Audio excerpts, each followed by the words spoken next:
जिस प्रकार प्रभु महादेव ने इन अबोध भील और भीली की पूजा स्वीकार की, उससे तो 33 कोटि देवता भी समझ गए होंगे कि यदि भक्ति भाव में शुद्धि है तो भगवान भक्त की भक्ति को किसी भी रूप में स्वीकार कर ही लेते हैं। और इस उदाहरण से उन्होंने संसार के समक्ष श्रेष्ठ जीवन का एक नवीन सूत्र भी उजागर किया। अतिथि का सत्कार उसी भाव और श्रद्धा से किया जाना चाहिए जिस श्रद्धा और निष्ठा से हम प्रभु की सेवा करते हैं। हाँ गौरी पुत्र, इसलिए तो मेरी लंका नगरी में जो भी आगंतुक आता है वो रिक्त हाथ वहाँ से नहीं जाता। मैं तो सदैव प्रभु की सीख का पालन करता हूँ। प्रभु, तो आइए हम शीघ्रता से प्रभु की स्तुति कर उनके दर्शन प्राप्त कर लें, फिर मुझे भी यहाँ से प्रस्थान करना होगा। अवश्य लंकेश।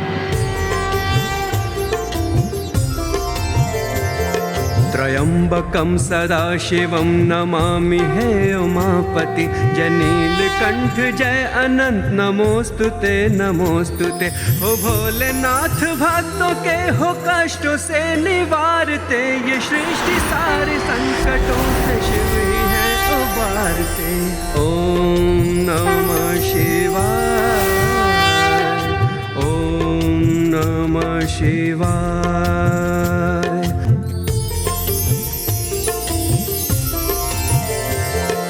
भील दंपति की यह कथा जो शिव के भक्त थे, परीक्षा लेने शिव जी बन के अतिथि उनके घर गए। तब हो प्रसन्न शिव जी ने वरदान था उनको दिया, बन दंपति दोनों ने फिर से एक नया जन्म लिया। ओम नमः शिवाय, ओम नमः शिवाय, ओम नमः शिवाय, ओम नमः शिवाय। प्रणाम प्रभु यतिनाथ। प्रणाम प्रभु यतिनाथ।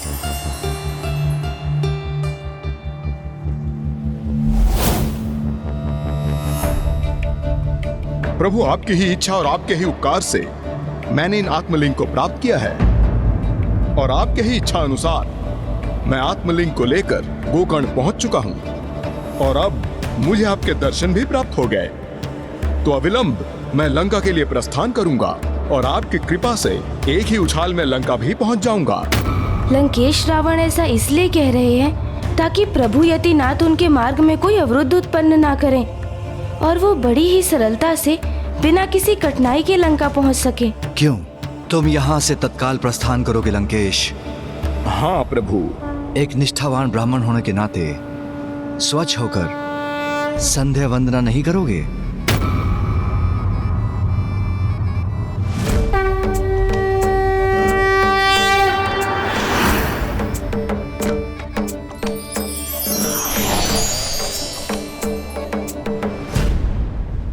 मैं प्रभु यतिनाथ का संकेत समझ गया। अब लंकेश को प्रभु के आत्मलिंग के साथ लंका पहुंचने से रोकने का ये मेरा अंतिम अवसर है। मुझे अपने प्रबल प्रयास करने होंगे। लीजिए लंकेश, जल ग्रहण कीजिए और संध्या वंदन संपन्न कर लीजिए।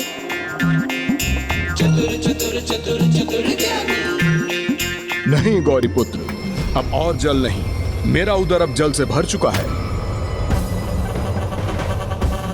अर्थात अब मेरी युक्ति सफल होने का समय आ गया है।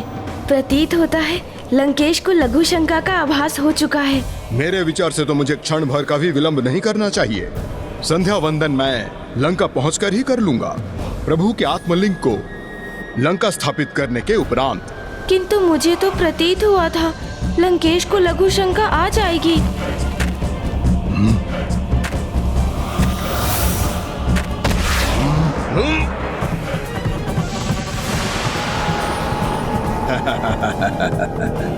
मुझे लंकेश को रोकना ही होगा।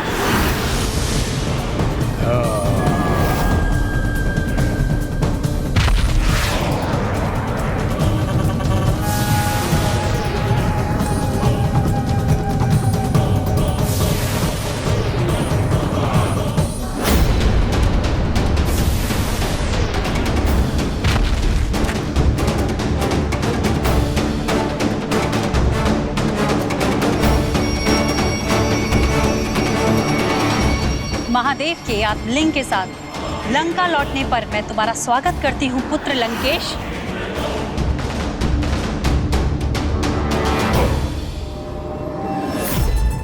प्रणाम माता। अनेकों बाधाओं को पार करके आपके इस पुत्र ने आपकी इच्छा को पूर्ण कर ही दिया। अब मैं अपने प्रभु शिव शंकर शंभु के आत्मलिंग को लंका में स्थापित करूंगा।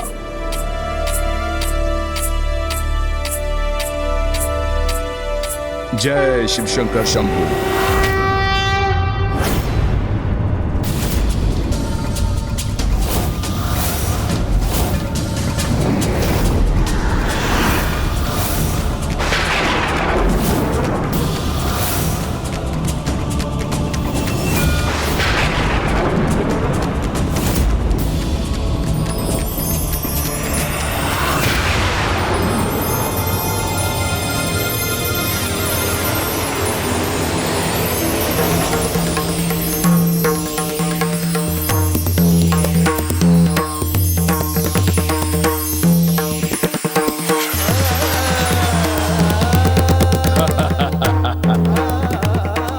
पहुंचने में विलंब हो गया मुझे।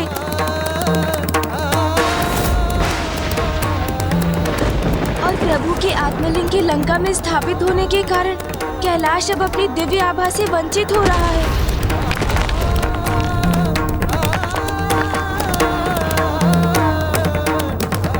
और पिताश्री के निवास स्थान के रूप में एक नवीन कैलाश अपनी संपूर्ण भव्यता के साथ यहाँ लंका में उत्पन्न हो रहा है। अर्थात जो हुआ वो सर्वथा अनर्थकारी है।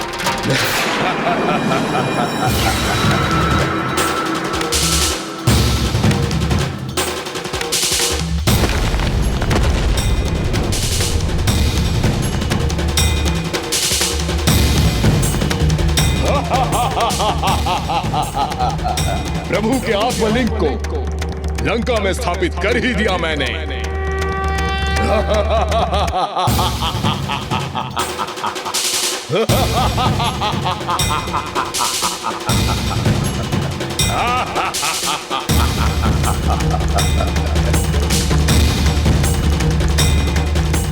अब प्रभु शिव शंकर शंभु लंका के कैलाश में ही वास करेंगे। अब प्रभु शिव शंकर शंभु लंका के कैलाश में ही वास करेंगे। तो वास्तविकता में कैलाश संपूर्ण रूप से नष्ट हो जाएगा।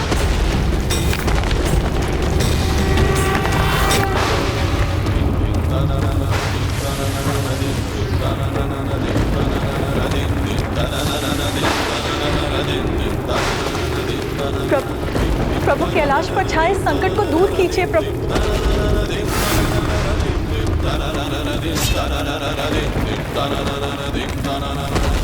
हाँ देवी, लंकेश रावण ने अब लंका में मेरा आत्मलिंग स्थापित कर दिया है। इसलिए मुझे उसे दिए वचन के अनुसार लंका प्रस्थान कर वहीं वास करना होगा। किंतु मेरे वहां जाने से लंकेश भविष्य में श्री हरि नारायण के राम अवतार से भी सुरक्षित हो जाएगा। और यदि ऐसा हुआ तो संसार में जो अच्छा है, जो श्रेष्ठ है, वो सभी धीरे धीरे त्रास हो जाएगा।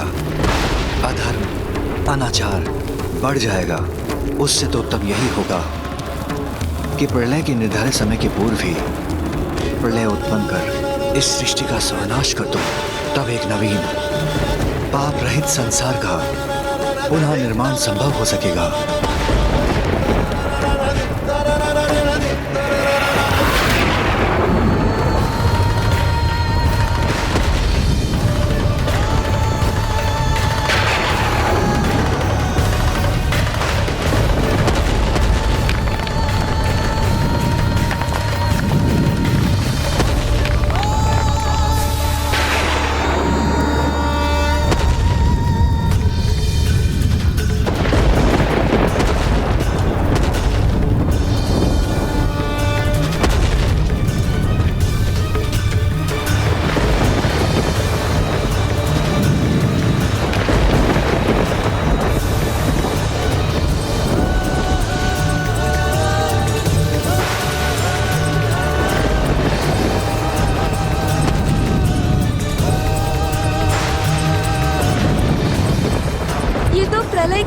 के संकेत है।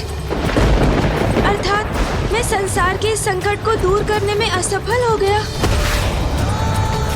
लंकेश रावण को प्रभु के आत्मलिंग के साथ लंका पहुंचने से रोक नहीं सका मैं।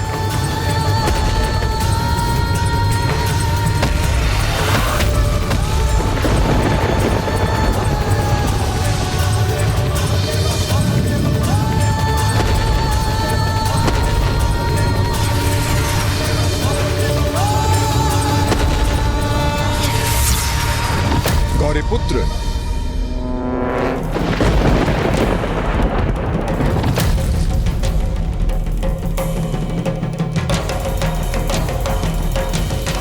ओह, ये तो मेरी भविष्य की कल्पना मात्र थी। लंकेश तो अभी भी यही है।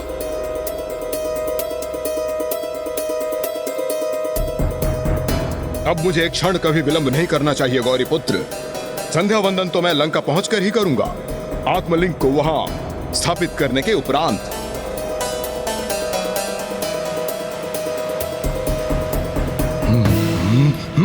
लंकेश, किंतु मेरे विचार से आपको संध्या वंदन किए बिना प्रस्थान नहीं करना चाहिए। स्वयं आपके प्रभु महादेव के अवतार ने ही आपको संध्या वंदन करने के लिए कहा था, और आप जैसे महान भक्त उनके आदेश को कैसे टाल सकता है? हाँ, आप भी उचित कहते हैं। प्रभु के आदेश से तो बाध्य हो गया हूं मैं, और मुझे संध्या वंदन भी यही करना होगा।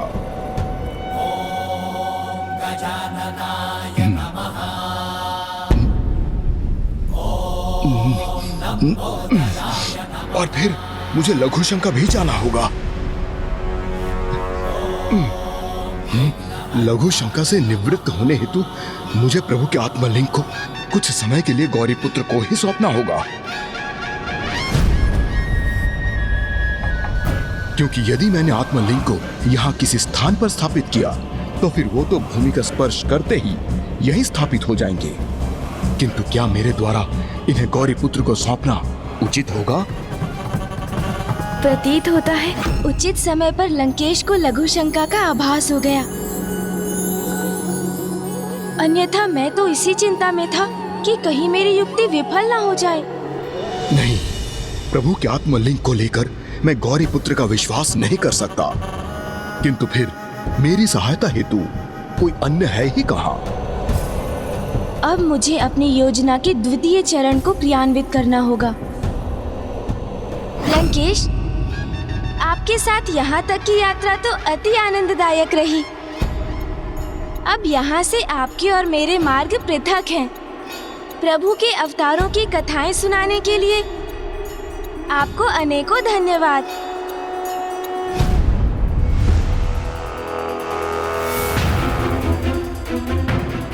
क्या मैं इन पर विश्वास कर इन्हें कुछ समय के लिए रोक लूं? अन्यथा जाने दूं गौरीपुत्र को? प्रणाम लंकेश, अब मुझे जाना होगा। आगे वही होगा जो प्रभु महादेव की इच्छा होगी। आज्ञा दीजिए। लंकेश, क्या मैं अपना कलश ले सकता हूँ?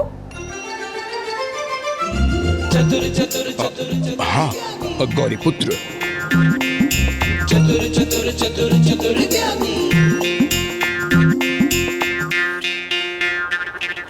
चतुर गणेशा।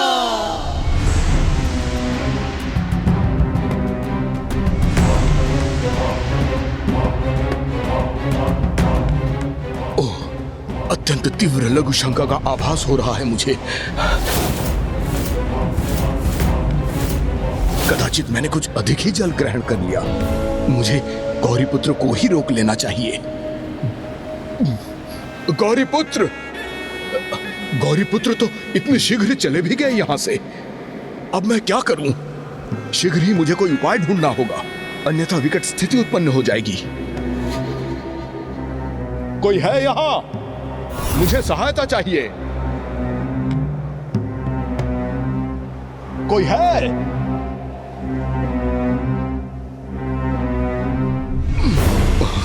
ओह, हाँ, हाँ,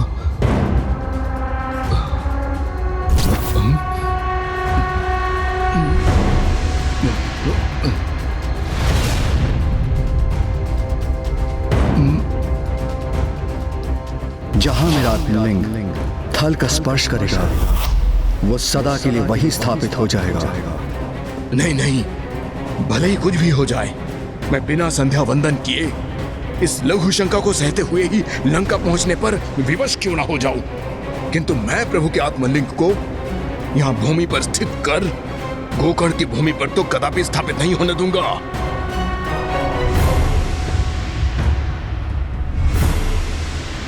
आप ऐसे कैसे नहीं होने देंगे लंकेश? क्योंकि होगा तो वही ना जो प्रभु की इच्छा होगी।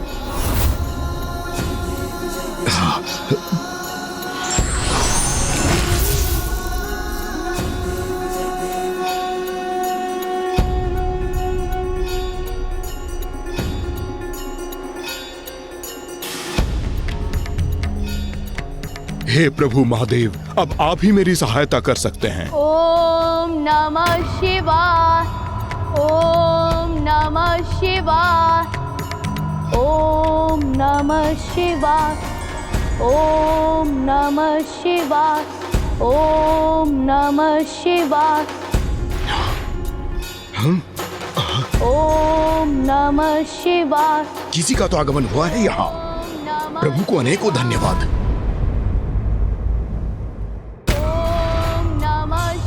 ये तो कोई भोला भाला धार्मिक बालक है जिस पे मैं विश्वास कर सकता हूँ। अवश्य प्रभु शिव शंकर शंभु मेरे साथ हैं जो इसको मेरे लिए भेजा।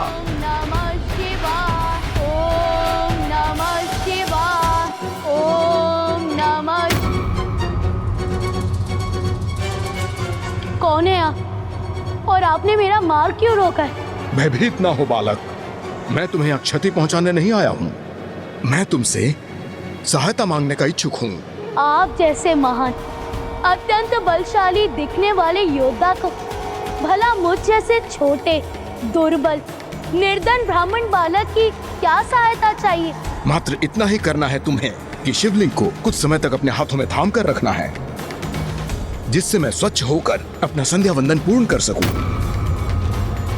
किंतु संध्या वंदन तो मुझे भी पूर्ण करना है। मेरी तो प्रभु के नाम की जाप की 5 माला ही शेष है। नहीं बालक, अब तो तुम ये मेरे संध्या वंदन के बाद ही कर सकोगे, क्योंकि मुझे शीघ्र संध्या वंदन कर सूर्यास्त के पूर्व यहाँ से बहुत दूर पहुँचना है। अच्छा, तो यदि मैं आपकी सहायता करूं, तो पुरस्कार स्वरूप क्या प्रदान करेंगे आप मुझे? हाँ। निर्धन ब्राह्मण बालक हो ना तुम, तो मैं तुम्हें धनवान बना दूंगा। जितने भी आभूषण मैंने अपने तन पर धारण कर रखे हैं वो मैं तुम्हें दान कर दूंगा।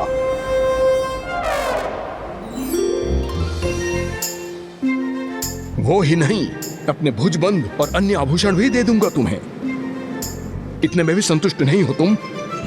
चतुर चतुर चतुर तो मैं तुम्हें उपहार स्वरूप अपना ये मुकुट दान दे दूंगा। चतुर चतुर चतुर ज्ञानी। ये लो, शीघ्र करो।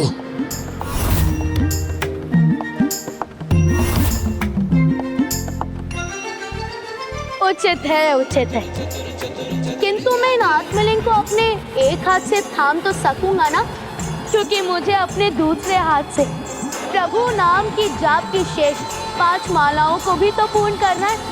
और आप मुझे ये भी बता दीजिए कि इन आत्मलिंग में अत्यधिक भार तो नहीं है ना? भार तो नहीं है ना? हाँ, ये बालक आत्मलिंग के बारे में कैसे जानता है? बालक, तुम्हें कैसे पता कि ये प्रभु के आत्मलिंग है? ये मैं क्या कह गया? अब तो लंकेश को मुझ पर संदेह हो गया। बताओ मुझे बालक, तुम्हें कैसे ज्ञात हुआ ये प्रभु के आत्मलिंग है?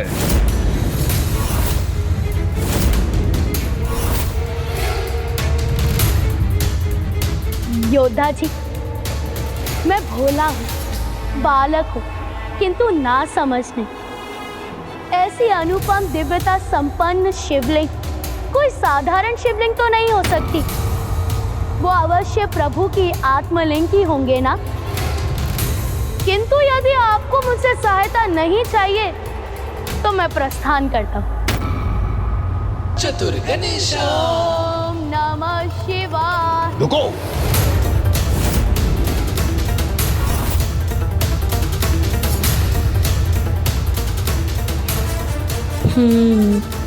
मेरी बातों में उलझ गए ना आप लंकेश? तो अब देखिए मैं क्या करता हूँ। मुझे तुम्हारी सहायता चाहिए। आप निवेदन कर रहे हैं इसीलिए रुक रहा हूँ मैं, अन्यथा मेरे पास समय ही कहाँ है।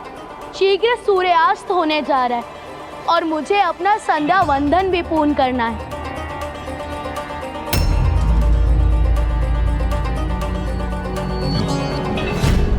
मैं अनुरोध करता हूँ कि आप इन्हें कुछ समय के लिए थाम लीजिए। आपको पूर्ण विश्वास है ना कि इनमें अधिक भार नहीं, मैं संभाल सकूंगा ना? नहीं नहीं, अधिक भार नहीं है इनमें, तुम बिल्कुल निश्चिंत रहो।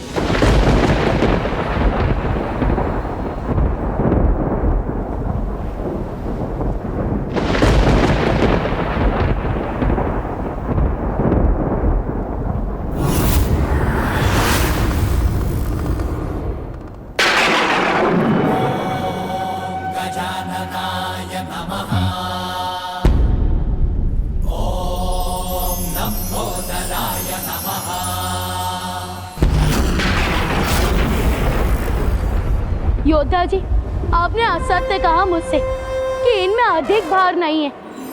मैं अधिक समय तक इन्हें नहीं संभाल सकूंगा और सूर्यास्त के पूर्व मुझे मेरी शेष 5 मालाओं का जाप भी संपन्न करना है।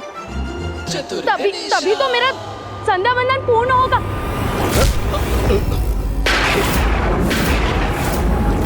बस कुछ समय के लिए संभाल लो, मैं अभी लौट कर आता हूँ।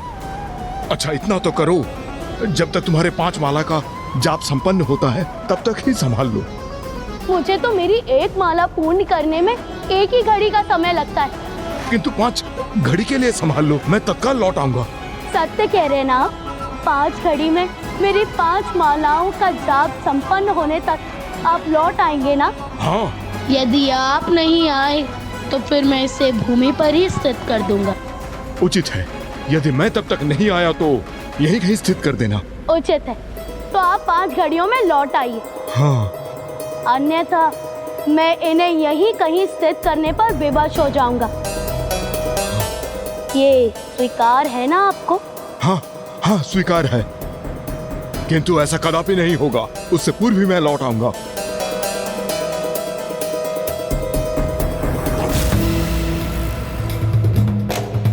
अच्छा, तो फिर आप यहाँ रुके क्यों हैं? जाइए, आपका समय आरंभ हो चुका है। ओम नमः शिवाय। ओम नमः शिवाय।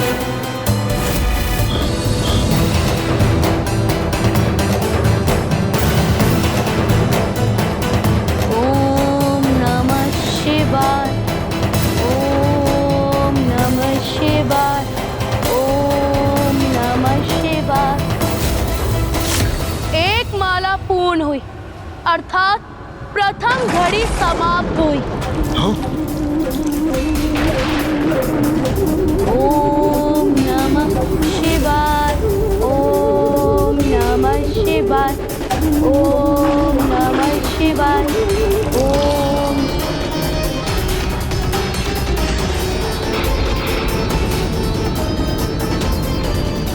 दूसरी माला के जाप के साथ दूसरी घड़ी भी समाप्त हुई। मुझे शीघ्रता करनी होगी। लघु शंका के पश्चात मुझे स्नान कर संध्या वंदन भी तो करना है।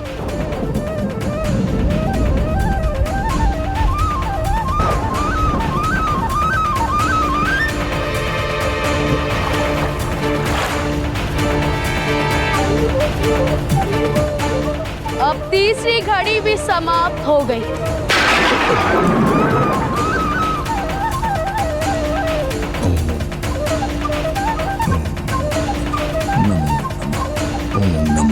चौथी माला के जाप के साथ चौथी घड़ी भी समाप्त हो गई। अब मैं अपने अंतिम माला का जाप आरंभ करता हूँ। नमो नमः, नमो नमः, नमो नमः। नमो नमः, नमो नमः। नमः नमो महाप्रभा।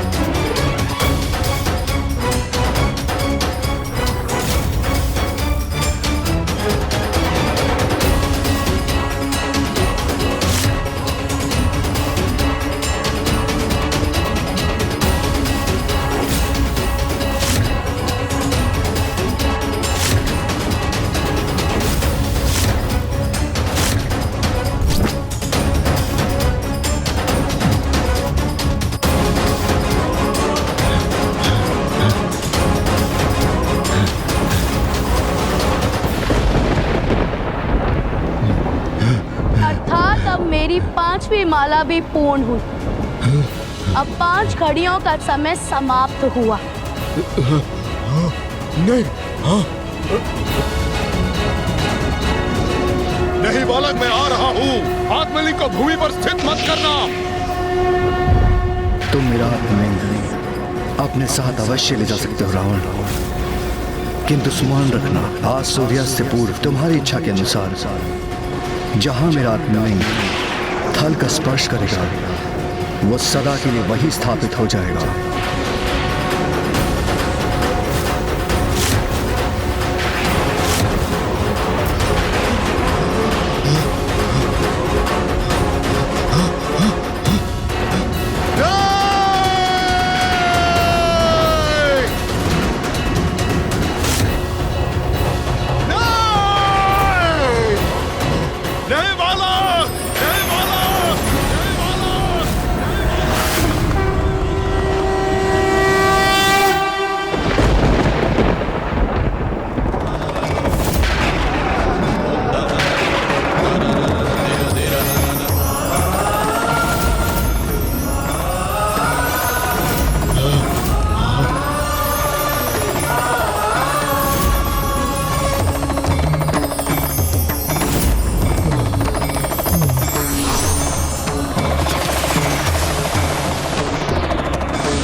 प्रभु का आत्मलिंग यहाँ स्थापित नहीं हो सकता, नहीं हो सकता।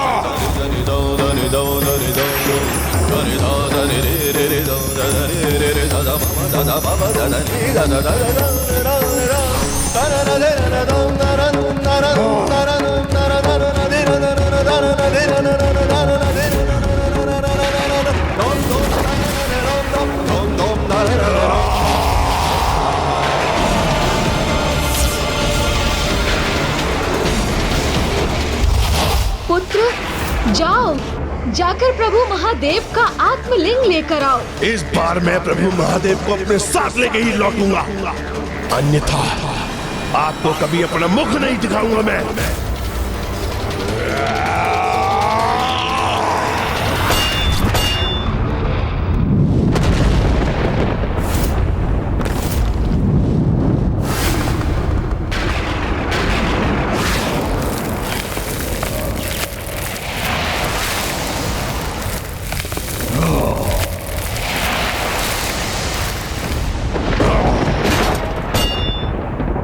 मैं प्रभु के आत्मलिंग को यहाँ कदापि स्थित नहीं होने दूंगा।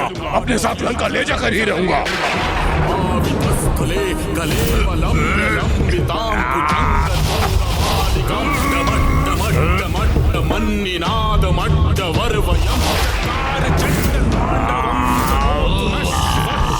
आप प्रभु की आत्मलिंग को अपने स्थान से कदापि नहीं हिला सकते हैं लंकेश।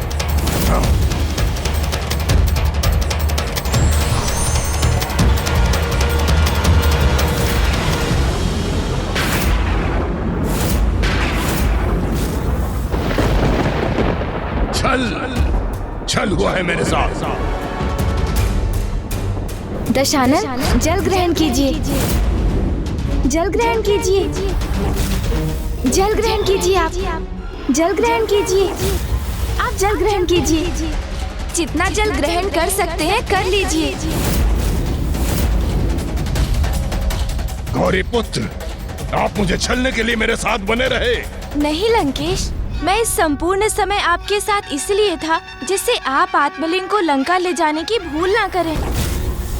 अन्यथा आपको दिए वचन के अनुसार प्रभु महादेव अपना निवास परिवर्तित करने पर विवश हो जाते, जिसका एकमात्र परिणाम होता प्रलय। नहीं गौरी पुत्र, भूल तो आपसे हो रही है, क्योंकि प्रलय तो अब आएगा जब कोई भी मुझे इन प्रभु के आत्मलिंग को लंका ले जाने से रोकेगा।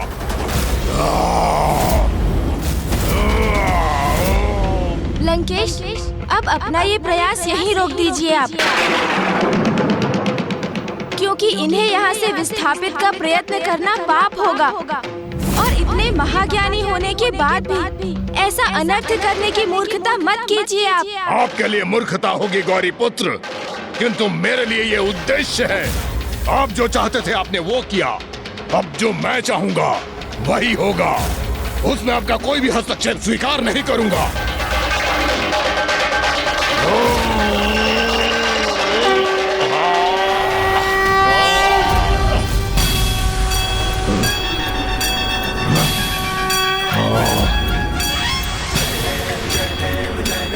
मैंने तो आपको पूर्व में ही कहा था कि आप पिताश्री के आत्मलिंग को इस स्थान से कदापि नहीं हिला सकेंगे। अपने इन्हीं हाथों से मैंने कैलाश को उसके स्थान से उठा लिया था, और इन प्रभु के आत्मलिंग को मैं लंका अवश्य लेके जाऊंगा।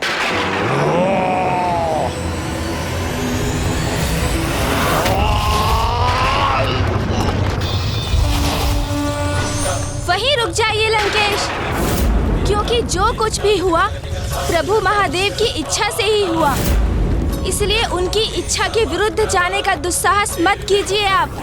अन्यथा जो आप करने जा रहे हैं उसका दुष्परिणाम भुगतना होगा आपको। नहीं, अब कोई नहीं रोक सकता मुझे, ना ही आपका छल तो ना ही आपको भयभीत करने का प्रयास।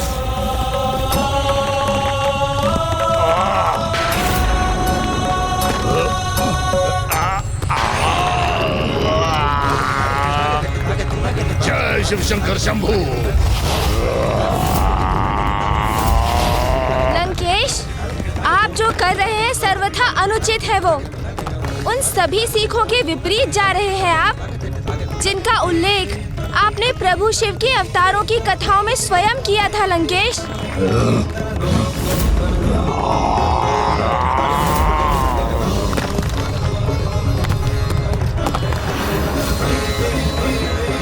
पृथ्वी पर महासंकट छा रहा है। यदि पृथ्वी को विभाजित करने वाली ये दोनों रेखाएं आपस में मिल गई तो पृथ्वी दो भागों में विभाजित हो जाएगी। ऐसा कदापि नहीं होना चाहिए। हमें इसे कैसे भी रोकना होगा। रुक जाइए लंकेश, आप अपने साथ संपूर्ण पृथ्वी का विनाश करने जा रहे हैं। मुझे इसकी कोई चिंता नहीं।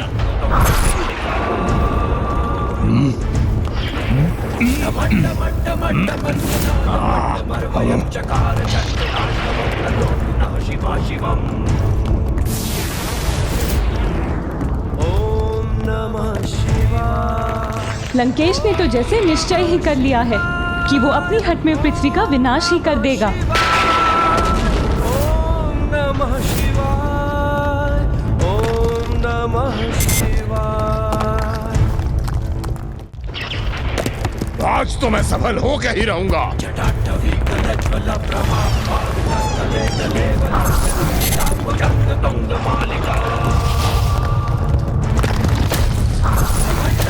लंकेश, अब मैं आपको अंतिम चेतावनी दे रहा हूँ, रुक जाइए। नहीं गौरी पुत्र, आपने छल किया है मुझसे, और अब आपकी अथवा किसी की भी चेतावनी का कोई प्रभाव नहीं होगा मुझ पे।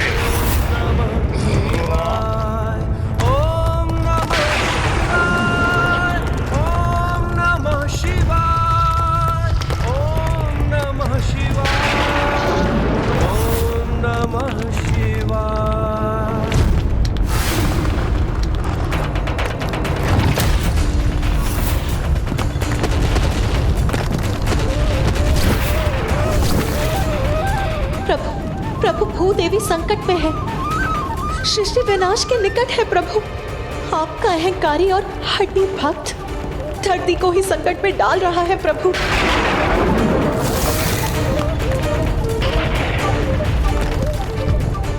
अनेकों चेतावनी दे चुका हूँ मैं आपको दशानन, किंतु अब मैं आपके रुकने की और प्रतीक्षा कदापि नहीं करूँगा। आपको आपकी इस उद्दंडता का उचित दंड दूंगा मैं।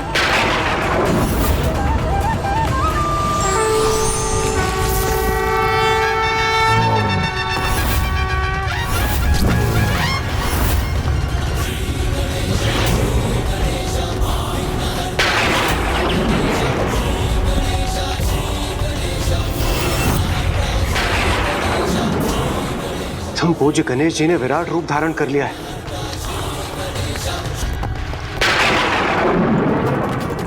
किंतु सृष्टि तो एक अत्यंत ही विकट संकट की ओर बढ़ रही है।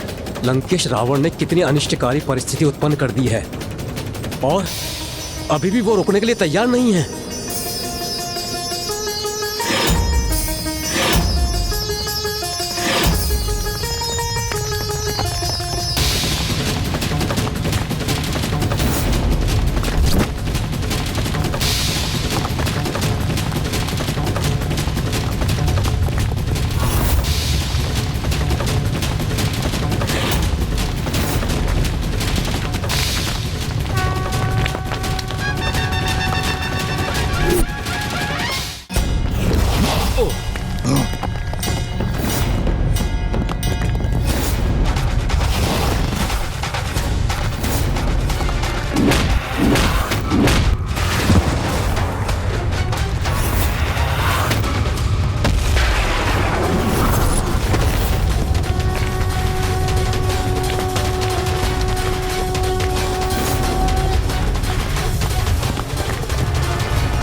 आज मुझे कोई नहीं रोक सकता, आप भी नहीं गौरी पुत्र।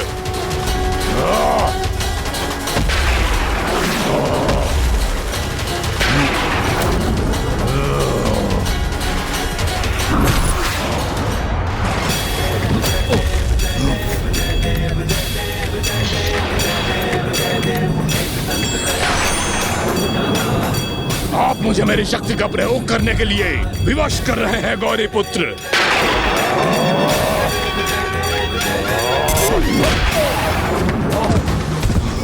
लंकेश, आपने मुझे प्रभु महादेव के 16 अवतारों की कथा सुनाकर उनके द्वारा नियत उत्तम जीवन के 16 सूत्रों को उजागर किया, किंतु स्वयं उनका पालन नहीं किया, अन्यथा आपकी ऐसी दुर्दशा नहीं होती। प्रथम कथा प्रभु पिपलाद की थी, जिन्होंने जगत को सीख दी। अपनी शक्ति के सदुपयोग के प्रति सभी को सदैव सजग रहना चाहिए, कभी उस शक्ति पर अहंकार नहीं करना चाहिए। किंतु प्रभु पिपलाद की सीख के विपरीत आपने अपनी शक्ति का अनियंत्रित प्रयोग कर महादेव के आत्मलिंग को यहाँ से विस्थापित करने की चेष्टा की, जबकि वो स्वयं प्रभु की इच्छा से ही यहाँ स्थापित हुए हैं।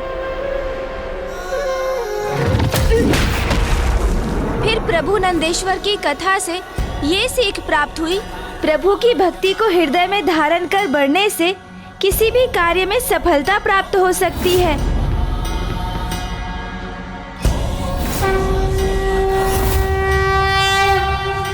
प्रभु की इच्छा के विरुद्ध उनके आत्मलिंग को अपने साथ लंका ले जाने के प्रति ही एकाग्रता का प्रदर्शन किया। प्रभु के तीसरे अवतार थे प्रभु भैरव, जिन्होंने ये स्पष्ट किया कि अपार शक्ति का उपयोग महान कर्तव्यों के निर्वाह के लिए ही होना चाहिए, किंतु आपका एकमात्र उद्देश्य तो स्वयं को सुरक्षित रखने हेतु प्रभु महादेव को लंका में स्थित करना ही था।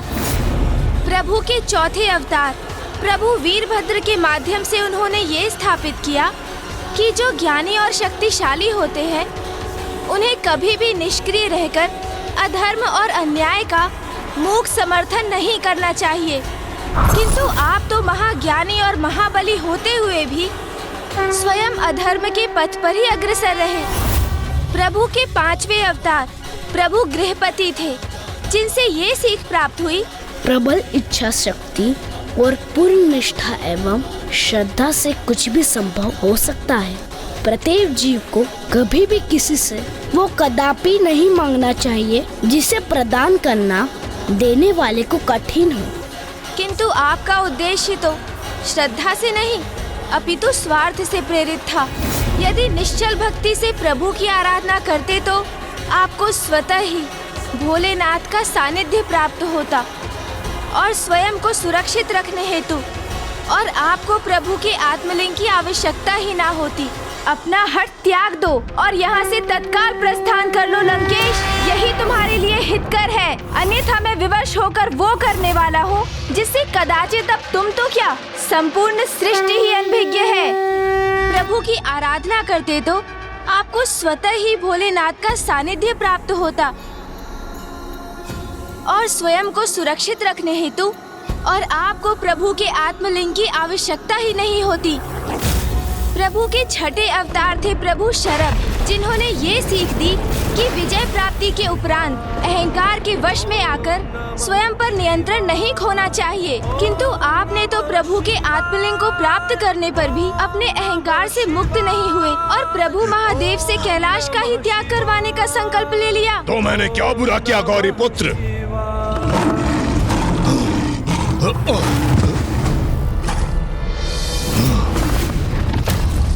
प्रभु के सातवें अवतार प्रभु ब्रह्मचारी थे, जिन्होंने ये स्थापित किया प्रेम और भक्ति दोनों एक ही समान है, क्योंकि दोनों में ही अपने लक्ष्य को प्राप्त करने हेतु अपार निष्ठा और समर्पण की आवश्यकता होती है।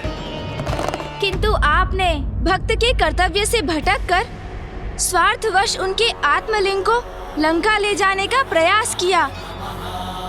मैं प्रभु के आत्मलिंग का क्यों त्याग करता? मेरा अधिकार था उन पर।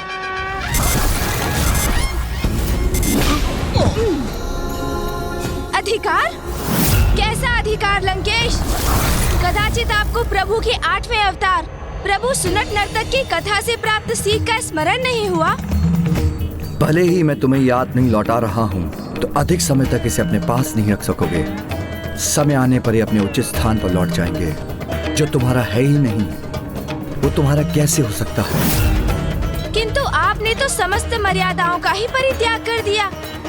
प्रभु के आशीर्वाद को भी अपना अधिकार मान बैठे आप। फिर प्रभु के नवे अवतार प्रभु सुरेश्वर की कथा से ये सीख प्राप्त हुई कि जो बाधाओं की चिंता किए बिना पूर्ण एकाग्रता से निरंतर अपने परम लक्ष्य की ओर बढ़ते हैं, वो अवश्य विजयी होते हैं। किंतु आप तो अपने लक्ष्य, अपने प्रभु और उनकी भक्ति से भटककर निस्वार्थ के प्रति एकाग्र हो गए। बस गौरी पुत्र, अब आप मुझे अत्यंत क्रोधित होने पर विवश कर रहे हैं। आपका क्रोध जागृत हो रहा है लंकेश? तो तनिक प्रभु के क्रोधांश से उत्पन्न हुए उनके 10वें अवतार प्रभु ऋषि दुर्वासा की सीख का भी स्मरण कर लीजिए, जिन्होंने सदा अनुशासन का पालन करने की सीख दी। किंतु आप ही भक्ति का अनुशासन भूल गए। निश्चल भक्ति से छल का समावेश होने दिया आपने। छल नहीं, मेरी भक्ति थी गौरी पुत्र, प्रभु की सर्वोच्च भक्ति, महान भक्ति।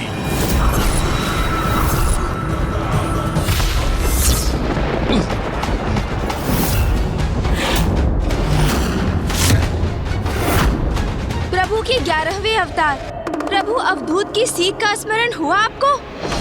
अहंकारी को उसका अहंकार उसकी वास्तविकता से परिचित कराता है, जिसके परिणाम स्वरूप कुछ ऐसे अहंकारी होते हैं जो उचित सीख प्राप्त कर स्वयं में परिवर्तन ले आते हैं, किंतु कुछ किसी भी सीख को प्राप्त करने में अक्षम रहते हैं और पूर्ण रूप से स्वयं पर अहंकार का प्रभाव होने देते हैं। अहंकार नहीं, विश्वास है कि मैं प्रभु का महानतम भक्त हूँ। तभी तो प्रभु के आत्मलिंग प्राप्त हुए थे मुझे, और उन आत्मलिंग को आपने मुझसे छल से छीना गौरी पुत्र। जो अपना नहीं है वो पराया है। उसके मोह से ही मात्सर्य अर्थात ईर्ष्या का जन्म होता है, और मात्सर्य सदा विनाश की ओर ही ले जाता है। प्रभु के 12वें अवतार प्रभु वृषभ ने इसके प्रति सावधान रहने की तो आपको सीख भी दी। और आप स्वयं ही देख लीजिए कि जिस पर आपका अधिकार नहीं था, उसके मोह ने आपके साथ संपूर्ण सृष्टि के लिए भी कैसी विनाशकारी स्थिति उत्पन्न कर दी।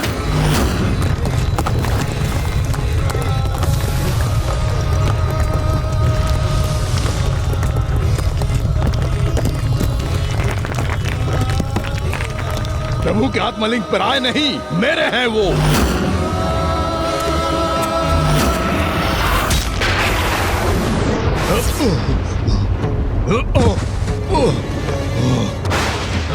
प्रभु के 13वें कृष्ण दर्शन अवतार की सीख तो मत भूलिए लंकेश।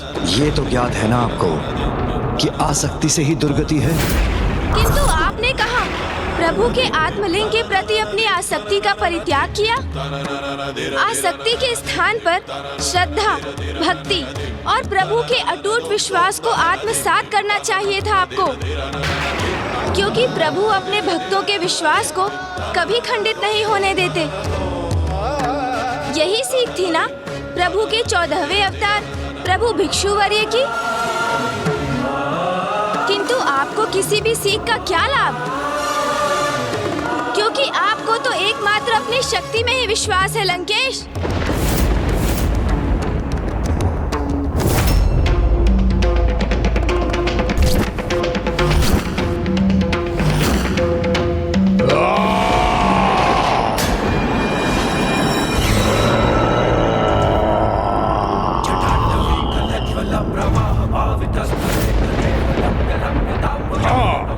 अवश्य है, क्योंकि शक्ति संपन्न हूँ मैं, अपार शक्ति है मुझ में, और उसका प्रयोग कब और कैसे करना है ये भी ज्ञात है मुझे। ये आपकी शक्ति नहीं, आपका अभिमान है लंकेश।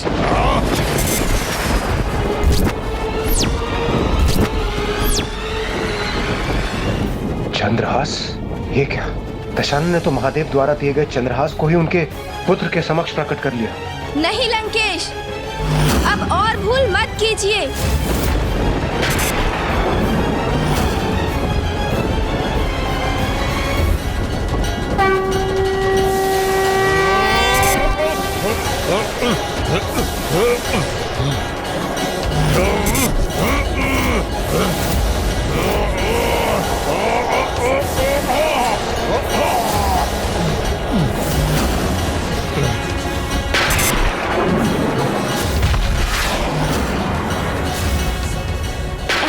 लंकेश, तुम पिताश्री से प्राप्त चंद्रहास का प्रयोग अधर्म के लिए कदापि नहीं कर सकते।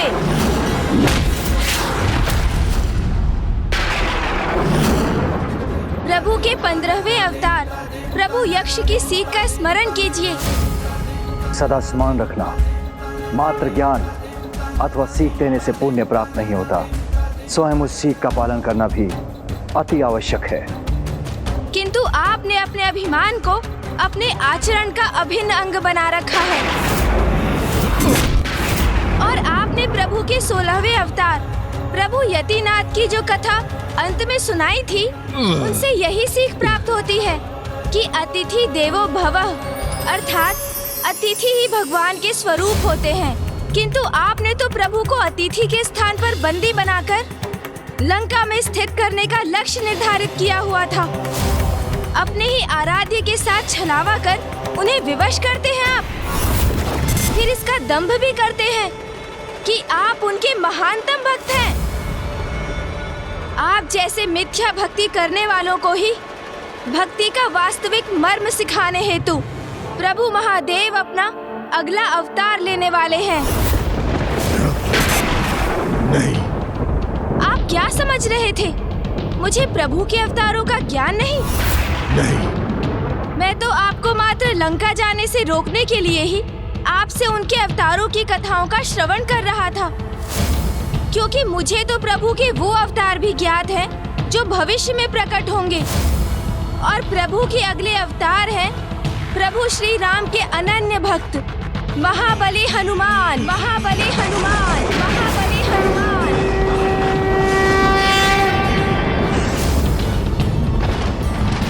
वो महाभक्त प्रभु हनुमान जो अपने वक्ष में अपने आराध्य को धारण कर हमें ये सीख प्रदान करने वाले हैं कि भक्त के कण कण में प्रभु का वास होता है और जो भक्त अपने शरीर को ही प्रभु का मंदिर मान लेते हैं वो तो स्वयं भगवान बन जाते हैं।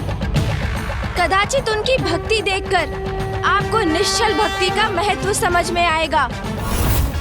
और फिर प्रभु द्वापर युग में काल, क्रोध और यम के अंश अर्थात गुरु द्रोणाचार्य के पुत्र महायोद्धा अश्वत्थामा के रूप में अवतार लेकर जगत को ये सीख देंगे कि प्रतिशोध की भावना से व्यक्ति दूसरे का ही नहीं स्वयं अपना भी विनाश निर्धारित कर लेता है।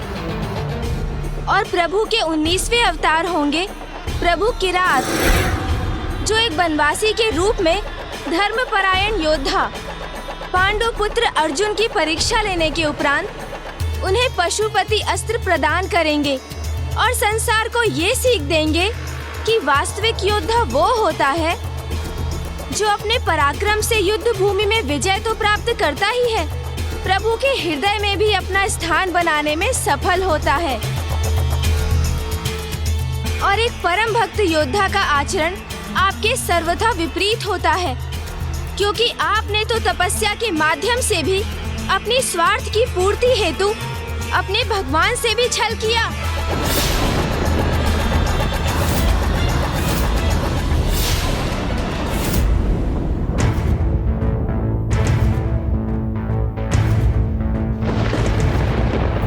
त्र्यंबकं सदाशिवं नमामि है उमापति जय नीलकंठ जय अनंत नमोस्तुते नमोस्तुते। हो भोलेनाथ भक्तों के हो कष्ट से निवारते, ये सृष्टि सारी संकटों से जित ही है उबारते। यदि अभी भी आपने स्वयं को नहीं सुधारा लंकेश, तो प्रभु महादेव के अगले 3 अवतारों में से एक प्रभु हनुमान आपको उचित सीख अवश्य देंगे। तब उनका आगमन आपके विनाश का संकेत होगा और उसी दिवस से आपका सर्वनाश आरंभ हो जाएगा।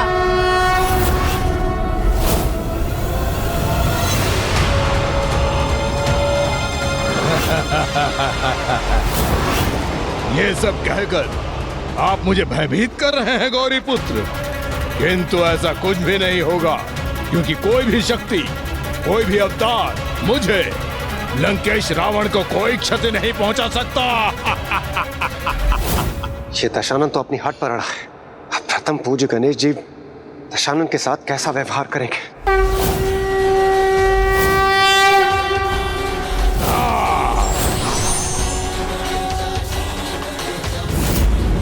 मैं तो आपको सुधरने का एक अंतिम अवसर प्रदान कर रहा था लंकेश।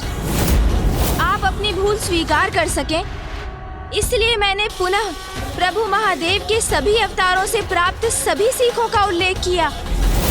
किंतु अब मुझे आभास हो रहा है कि आप अब कोई सीख स्वीकार नहीं करना चाहते। संसार का सर्वश्रेष्ठ ज्ञानी हूँ मैं, और आप मुझे ज्ञान दे रहे हैं गौरी पुत्र। आप मेरे आराध्य शिव शंकर शंभू के पुत्र हैं, इसलिए अभी तक शांत रहा मैं। और यदि आपने मुझे प्रभु के आत्मलिंग को ले जाने से रोका, तो मैं अपने संपूर्ण शक्ति का प्रदर्शन करने से नहीं रुकूंगा।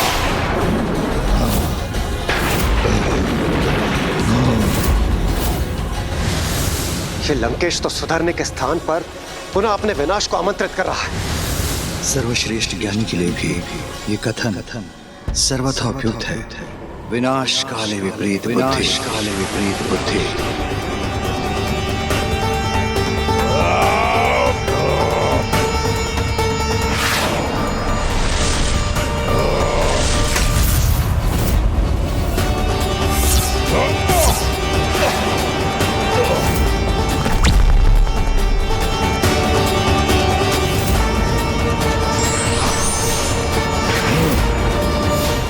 जो सीख प्राप्त कर स्वयं को सुधारने में असमर्थ हो, उसे तो मात्र दंडित ही किया जा सकता है।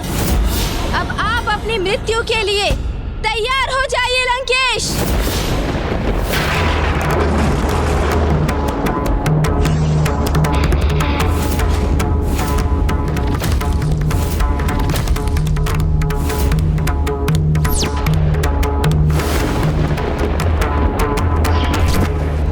गौरी पुत्र प्रथम पूज्य गणेश जी ने दशानन का संहार कर दिया, तो प्रभु श्री हरि नारायण के श्री राम अवतार लेने का कोई कारण ही शेष नहीं रहेगा।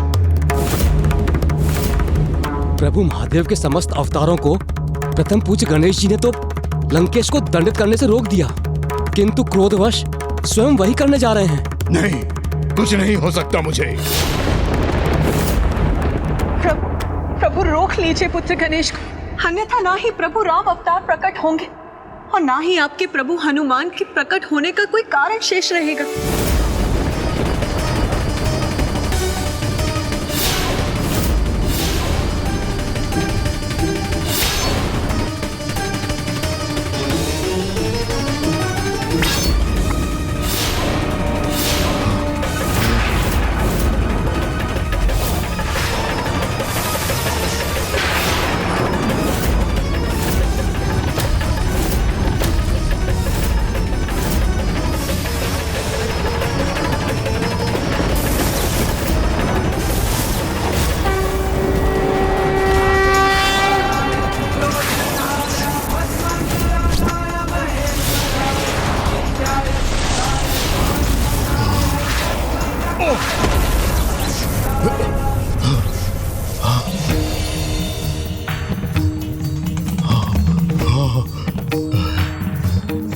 मुझे ज्ञात था मेरे प्रभु शिव शंकर शंभू अवश्य मेरी रक्षा करेंगे।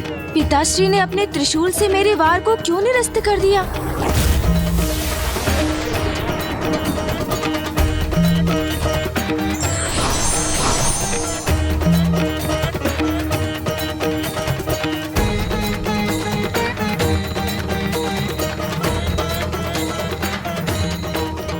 महादेव। पुत्र, लंकेश रावण को उसके अपराध का दंड प्राप्त हो चुका है।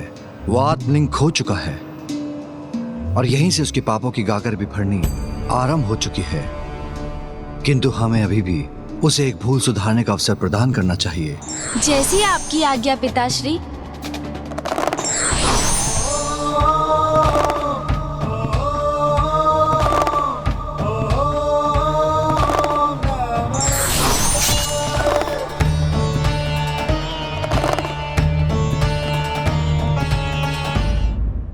मेरे प्रभु, मेरे शिव शंकर शंभू, मुझे ज्ञात था कि आप मेरी रक्षा अवश्य करेंगे। मैं तुम्हारी रक्षा करने नहीं, तुम्हें सचेत करने आया हूं लंकेश। अनेक कल्पों और युगों से तुम मेरे समक्ष आते रहे हो। प्रत्येक बार जब भी तुमने जन्म लिया, मेरा भक्त होते हुए भी अंततः तुम पाप ही करते आए हो। और फिर विवश होकर प्रत्येक युग में नारायण तुम्हारा वध करते रहे।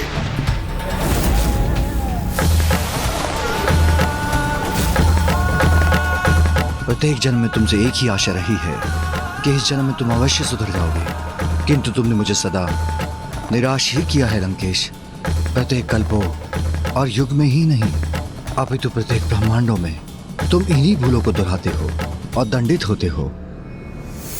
धर्म अधर्म का भेद का ज्ञान होते हुए भी प्रत्येक रावण अधर्म ही करता है। मुझे क्षमा करें प्रभु, किंतु इस बार मैं अवश्य सुधर जाऊंगा। प्रभु, आपने यह अवसर प्रदान किया है मुझे, इसका लाभ अवश्य उठाऊंगा मैं।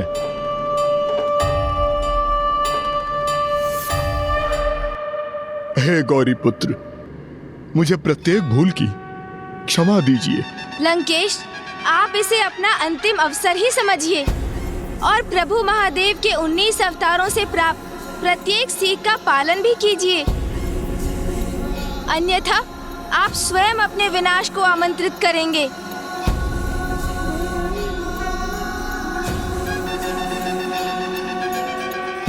प्रभु, आपकी कृपा हेतु लंकेश रावण का कोटि कोटि धन्यवाद। आपसे क्षमा पाकर मैं धन्य हो गया प्रभु।